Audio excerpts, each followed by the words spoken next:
Mantan Kapolres Bima Kota AKBP Didik jadi tersangka, punya koper diduga berisi narkoba.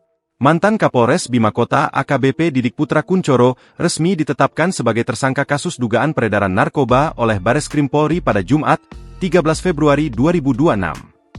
Penetapan tersangka tersebut dilakukan setelah Bareskrim Polri melaksanakan gelar perkara pada Jumat siang. Dalam penyidikan polisi, AKBP Didik Putra Kuncoro diduga terlibat dalam jaringan narkoba bersama anak buahnya, ex-Kasat Narkoba Polres Bima, AKP Malaungi.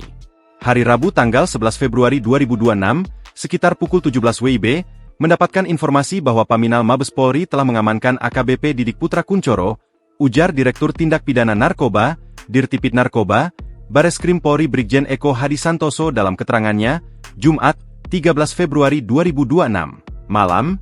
Dilansir dari Kompas.com, Didik dinilai terbukti bersalah atas kepemilikan koper berwarna putih yang berisi narkoba di kediaman anak buahnya, Aibda Dianita di Tangerang, Banten.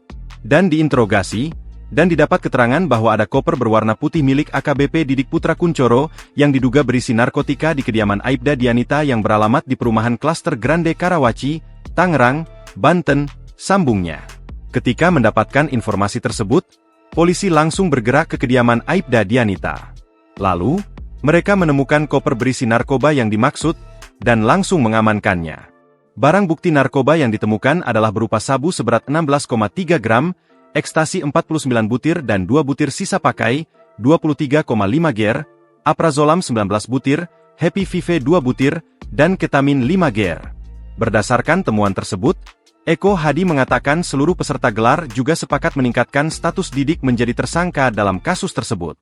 Download Tribun X sekarang, menghadirkan lokal menjadi Indonesia.